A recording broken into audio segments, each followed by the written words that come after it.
The rain had been falling for hours by the time Ethan Ward saw the hospital gates through the fog. Bent iron bars, half swallowed by rust and vines, loomed like the ribcage of some long-dead beast. The sign above them hung crooked, one chain broken, reading in flaking red paint, St. Dympha Psychiatric Institute. He parked the truck by the gate, engine idling low. The place had been shut down for 40 years, since the fire that had supposedly taken 27 lives, patients, nurses, and doctors. But for Ethan, it wasn't a mystery. It was personal. His father, Dr. Raymond Ward, had been chief psychiatrist here. He disappeared on the night of the fire, his body never found. Ethan had been 6. For decades, he believed the official report: gas leak, structural collapse, no survivors. But last week, a letter had arrived. No return address. Just his name scrawled in pencil. Inside, one line: your father is still here. Room 39. Ethan hadn't told anyone. He hadn't even tried to believe it. But the handwriting, it looked like his father's, that sharp, precise way of writing, the same from old birthday cards he still kept. Now, standing before the broken gates, the letter crumpled in his pocket.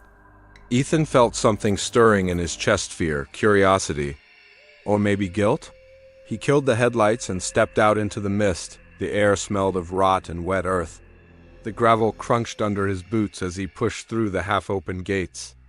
They groaned like something waking up. Beyond them, the hospital stood silent and massive, its windows black voids, its roofline jagged and skeletal against the moonlight. Inside, something moved. A light faint, flickering deep within the central building. He froze. Then the light went out. He entered through what was once the reception hall. The floor was a mosaic of broken tiles, and the smell of mold hit him like a wall. Faded posters still clung to the peeling paint. Mental health is healing. Ethan's flashlight beam cut through the dark, sweeping across overturned chairs and cracked glass. Somewhere, water dripped in steady rhythm. He whispered to himself, "Room 39." The map on the wall was smeared, unreadable, but he found a plaque beside a hallway. Ward 3, long-term isolation. He moved down the corridor, past rusted doors and mold-eaten curtains. Each step echoed, as if the building itself were hollow. The air was thicker here. Colder, halfway down the hall, he heard it. A voice: soft, female, whispering something he couldn't catch. He swung his flashlight around. Nothing, just the empty corridor stretching into shadow. Then, thud. Something fell behind him. He turned. A clipboard lay on the floor. Paper fluttered. The form on it read, patient name, Ward Raymond. Status, ongoing experimental observation. His breath caught. This couldn't be real. He picked it up, paper damp, ink faded, but the name was there. His father's. A chill ran through him as the faint whispering returned. Louder this time, closer. Ethan. He froze. The voice came from further down the hall. At the end of the corridor. The door marked room 39 was slightly open. The metal tag hung crooked, the paint around it blackened by soot. Ethan approached slowly, his heart thudding hard enough to feel in his throat. He reached out and pushed the door. It creaked open. Inside, the beam of his flashlight cut across a small, burned-out room metal bed frame, overturned chair, walls charred black. But the center of the room, there was something else. A mirror. It stood upright, perfectly clean despite the decay around it, reflecting him with unnatural clarity. Ethan stepped closer, confused. It wasn't glass. It shimmered faintly, like liquid mercury. "Dad?" He whispered. In the reflection, his own mouth didn't move. The figure in the mirror smiled. Ethan stumbled back. The air dropped 10 degrees. Frost began to crawl across the walls, creeping from the mirror outward like veins of ice. "Dad!" The reflection tilted its head. Then, in a distorted version of his father's voice, it said, "You finally came back, son." Ethan's breath hitched. He fell against the doorframe, flashlight trembling in his hand. Who are you?" The reflection moved closer, but Ethan didn't. Their motions weren't synchronized anymore. "You shouldn't have come back here." And then the mirror flickered, the light bending and warping, showing flashes of something else, hallways burning, patients screaming, doctors running, shadows with no faces. "Stop," Ethan whispered. "Stop." The mirror went still, then his flashlight died. Darkness swallowed him whole. When light returned, it wasn't his flashlight. It was the mirror itself glowing softly from within. He saw faces in it now. Dozens of them. Men, women, all screaming in silence. Hands pressed against the glass as if begging to be let out. One by one, they began to fade until only one remained, his father, but his eyes were black. "You have to finish what I started," the voice said. "Finish what?" "The experiment, Ethan. You're the last piece." The mirror rippled again, and suddenly Ethan saw flashes, diagrams, photos, test chambers, his father standing beside strange, glowing equipment. Patients strapped to chairs, screams. Ethan backed away, but the floor beneath him cracked like thin ice. The mirror's glow grew stronger, and he heard the sound of metal scraping from inside it like chains being dragged across concrete. Then, a hand shot out of the glass, cold, gray, gripping his wrist. Ethan screamed, pulling back, but it held tight, burning his skin with a freezing touch. "You can't leave," the voice said, now whispering in his ear, though no one was there. "You belong here." He yanked free, stumbling out of the room and slamming the door behind him. The sound echoed down the hall like a gunshot. For a moment, everything was silent. Then, footsteps, dozens of them, running. He turned his light back on just as pale figures began appearing in the dark, patients in hospital gowns. Faces blurred, eyes glowing faintly. They weren't running toward him, they were running away.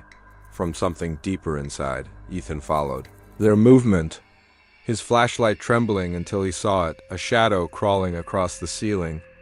Long and distorted, its limbs bending the wrong way.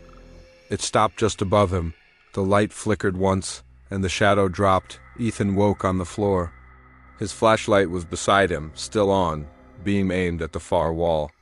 The mirror was gone. In its place, a message burned into the wall.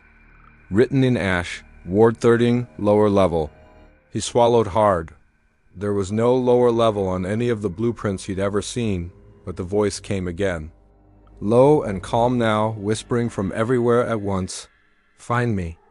"Ethan," he looked back once more. The doorway behind him had vanished. Only a new one remained, open, dark, leading downward. The new stairwell smelled of metal and damp concrete. Each step Ethan took echoed up the shaft, swallowed almost instantly by the dark. The air was thicker here, older. His flashlight beam quivered against the walls, catching flashes of rusted pipes and peeling hazard symbols halfway down. A sign half buried in grime read, "Restricted Area Neural Experiment Wing." Ethan exhaled, his breath ghosting in the chill. Neural Experiment Wing? The hospital blueprints he'd studied online never mentioned it. Someone had hidden this level deliberately. At the bottom waited a steel door bent off its hinges. Beyond it, a wide corridor stretched into blackness, lined with glass-fronted rooms. The smell of antiseptic still lingered after decades.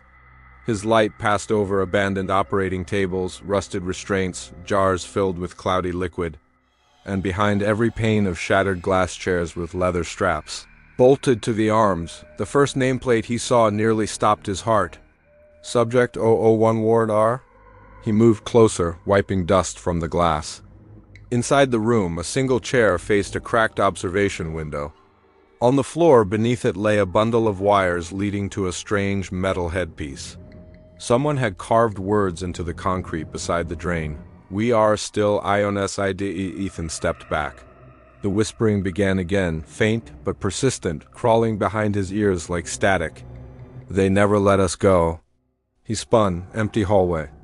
Just his own echo returning, he pressed on, a control room open to his left. Rows of broken monitors lined the walls, each coated in dust except one. That one still glowed with faint green light. The generator somewhere below must still be feeding it after all these years. Ethan brushed the screen with his sleeve. It flickered alive, static washing across. Then an image sharpened, a live feed from room 39. The mirror was there. Perfect, untouched. But this time the reflection showed the corridor he stood in right now. And behind him movement, he whirled, light slicing the dark. Nothing. When he turned back, the monitor now showed him, standing exactly where he was, breathing hard. Only his reflection was smiling. Then the screen went black. He found a folder beside the console. Project Echo. Inside, yellowed documents described experiments attempting to transfer consciousness between test subjects through mirrored surfaces. The procedure was meant to cure identity fragmentation. By separating and reintegrating personalities, every page bore his father's signature, Dr. Raymond Ward Lead. Investigator. At the bottom of one page, a handwritten note read, Subject 001, self-application scheduled. Mirror stability 97%. Success equals immortality of thought. Ethan's stomach turned. His father hadn't died in the fire he'd used the mirror. The corridor lights flickered once, twice, then stabilized in a faint red emergency glow. A low hum vibrated through the floor. Like machinery stirring after decades of sleep, he followed the sound to a large chamber. In its center stood a cylindrical tank filled with murky fluid. Dozens of cables snaked into the ceiling. A body floated inside, pale, featureless, head encased in a metal shell. The tag on the tank read, Subject 002. He wiped condensation from the glass. For a split second, the body's eyes snapped open pitch black, aware. Ethan stumbled back. The tank lights flared, then died. Darkness, when they flickered again. The tank was empty. Footsteps echoed behind him, slow, wet, deliberate. He lifted the flashlight. The beam caught the figure of a woman in a nurse's uniform, hair floating as if underwater. Eyes hollow pits of light. She raised one trembling hand and pointed toward a metal door at the far end. Then she dissolved into mist. The door creaked open by itself. Inside was a small observation theater, the kind used for live procedures. 2 chairs sat before a shattered pane of reinforced glass. On the other side lay another mirror, identical to the one in room 39. Its surface pulsed faintly like liquid. On a nearby desk, an audio recorder blinked red. Ethan pressed play. A voice his father's filled the room, crackling with age. Phase 3 initiated. Subject 001 response uncontrolled. Reflection resists containment. Containment breach probable. Static. Then a scream, another voice, desperate, overlapping with his father's. You can't separate what was never whole. Ethan turned off the recorder, hands shaking. In the mirror, his reflection lagged half a second behind. Then it blinked when he didn't. Dad? The reflection stepped closer to the glass, smiling faintly. You're almost here? The surface rippled outward, tendrils of light curling from it. For an instant he saw faces, patients. Doctors all pulling toward the center like souls into a whirlpool. A shockwave of cold air blasted the room. The lights burst. The mirror went dark. When he opened his eyes, he was standing in a corridor that wasn't the one he came from. The walls were clean, new, humming with fluorescent light. A hospital in perfect order. Nurses passed him, faces blurred as if underwater. Somewhere, EPA system announced codes in monotone. He looked down. He was wearing a white patient gown. A tag on his wrist read, Ward. And subject 003. He staggered backward, hitting the wall. A passing orderly stopped, expression unreadable. Dr. Ward, the man said calmly. You shouldn't be out of your room. Doctor? Ethan began, but the orderly smiled. You've done this before. Come along. The hallway around them began to flicker, half pristine hospital, half ruin. The voices layered, 2 realities bleeding into each other. End the experiment, one whispered. Continue, another demanded. He bolted, running through swinging doors that crashed behind him. Alarm screamed. The walls pulsed like living flesh. Every mirror he passed flashed a different version of him, doctor. Patient, child, all screaming silently. He burst into a large operating theater. In the center, the mirror from room 39 waited, glowing brighter than ever. Its surface churned like a storm. A figure stood beside it. His father, perfectly preserved, untouched by age. Dad? Ethan gasped. Raymond Ward turned, smiling gently. You found the way back. I told you we could finish it together. What is this? What did you do? I freed us, Raymond said. Every mind I treated, every memory I erased, they're all here now. In the reflection, safe, endless. You trapped them. They volunteered. Pain ends when identity is shared. The mirror flared, showing thousands of faces screaming behind its surface. Ethan shook his head. You're insane. His father stepped closer. You always were so afraid of what you could become. The mirror pulsed. A second Ethan stepped out identical. Smiling with black eyes, the real Ethan stumbled backward. Integration, his father whispered. At last. The duplicate reached out, touching his chest. The world fractured into shards of light, each shard another memory. Birthdays, hospital halls, flames, screaming. He heard his father's voice one last time. Remember, Ethan, reflections never lie. They just show what you refuse to see. Then everything went white. When the light dimmed, he stood again in the burned-out hospital, alone. The mirror lay shattered on the floor. In its fragments he saw no reflection at all. Somewhere distant, a siren wailed, the kind used for medical emergencies. It echoed endlessly through the empty corridors. He looked down at his wrist. The tag was gone. In its place, carved faintly into his skin, were two words, Subject 0. And behind him, from the darkness of the hall, his father's calm voice returned, closer than ever. Welcome back, Doctor. The hallway was silent again. No alarms. No wind. Only the sound of Ethan's heartbeat pounding inside his skull. The light from his flashlight trembled across the wall, revealing the charred remains of patient, files scattered like ashes. He whispered to himself, anything to keep his mind from slipping. It's not real. It's not real. But the echo came back distorted. It's not yours. He turned. At the far end of the corridor, the shadows bent. A figure was there, thin, featureless, almost painted onto the darkness. It stood perfectly still until Ethan blinked. Then it was closer. He stumbled backward. Stay away. The thing tilted its head as if amused. It wasn't walking, it was flickering, skipping frames of reality. Each flash brought it closer until it stood just a few feet away. Its face was his. You're not supposed to be here, it said softly. Neither are you. Ethan raised the flashlight. The beam pierced through the figure and illuminated the word Eco burned into the wall behind it. The apparition smiled. We've been waiting. And the light died. When it came back on, Ethan was standing inside an office, clean, sterile, untouched by fire. A brass nameplate on the desk gleamed in the fluorescent light. Dr. Ethan Ward, Director of Cognitive Research. He reached out, fingers trembling, and touched it. The metal was warm. Behind him, a woman's voice spoke. Dr. Ward, your 3 p.m. patient is ready. He turned.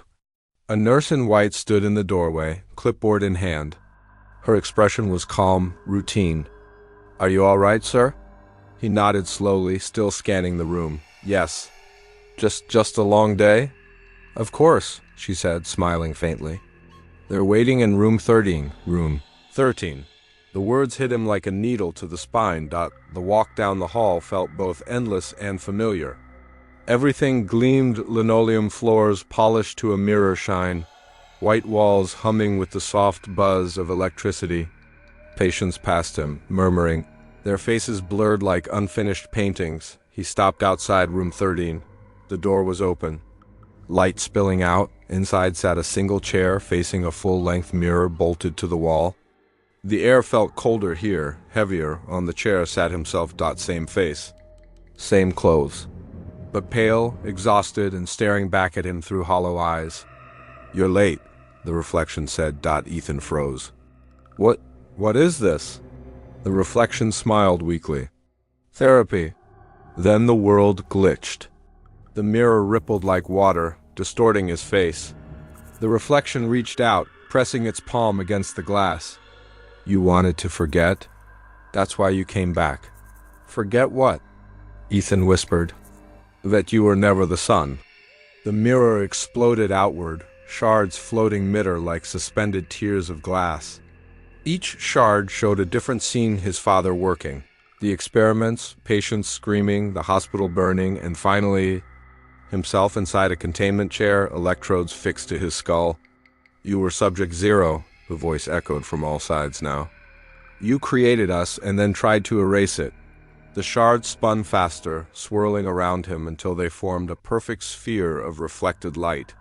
Within every reflection was a version of Ethan, some screaming, some smiling, one sitting calmly with a clipboard. The calm version spoke. Consciousness transfer successful. Integration at 98%. Ethan clutched his head. No, that's not real. I'm not. You are. The world folded inward. He awoke strapped to a table, the same metallic taste in his mouth as in his dreams. The light overhead buzzed. Through the glass he saw figures in lab coats moving. One of them looked like his father. Another looked exactly like him. They were both talking quietly, gesturing toward him. He tried to scream, but no sound came. A loudspeaker clicked. Subject 0 displaying heightened confusion. Memory partition unstable. His father's voice answered, calm as ever. Then reinforced the delusion. He believes he's the son? Fine, let him live that loop until he accepts integration. No. Ethan shouted, but the sound didn't exist here. The duplicate leaned closer to the glass, smiling. You wanted eternal consciousness. This is it. You're every Ethan Ward that ever existed. The lights dimmed. He found himself back in the dark again, sitting in the chair of room 13. The mirror stood before him, cracked, pulsing faintly. His voice trembled. Is this hell? From the reflection came a soft, almost sympathetic laugh. It's home. The walls began to move, breathing like lungs. Whispered voices filled the air, hundreds, maybe thousands, each one calling his name. Each one him. He pressed his palms to his temples. Stop it. The reflection tilted its head. You can stop any time, Doctor. Just let go. And suddenly the pain vanished. Silence. He looked up. The room was empty, clean, peaceful. He stood. His reflection followed perfectly this time. No lag, no distortion. He smiled. 1 year later, a group of urban explorers walked through the charred remains of the old Ravenhill Psychiatric Hospital. Their flashlights scanned the debris, cameras rolling. One of them laughed nervously. Man, this place gives me the creeps. You sure this is where that doctor disappeared? Another nodded. Yeah, Dr. Ward. They said he was doing illegal experiments before the fire. Whole wing was shut down. Did they ever find his body? Nope, just ashes. And something weird carved into the floor of the old mirror room. They reached room 13. The door was half melted. The air inside cold as a tomb on the far wall. Beneath the remains of a shattered mirror were faint words scorched into concrete. We are all reflections. As they filmed, one explorer's camera flickered. In the viewfinder, behind them, a man in a white coat stood watching, expression calm, eyes black. They turned. Nothing there. When they looked back at the camera. The man in the white coat was smiling closer now. The feed cut to static, epilogue somewhere deep beneath the ruins. A single monitor still glowed, flickering with green static. Data scrolled across the screen. Subject 003 integrated, subject 004. Initialized. A faint reflection appeared in the monitor glass. Ethan's face, expression serene. The experiment continues. The screen blinked once, then went dark. And from somewhere in the darkness came a whisper, so faint, so human. Don't trust what you see.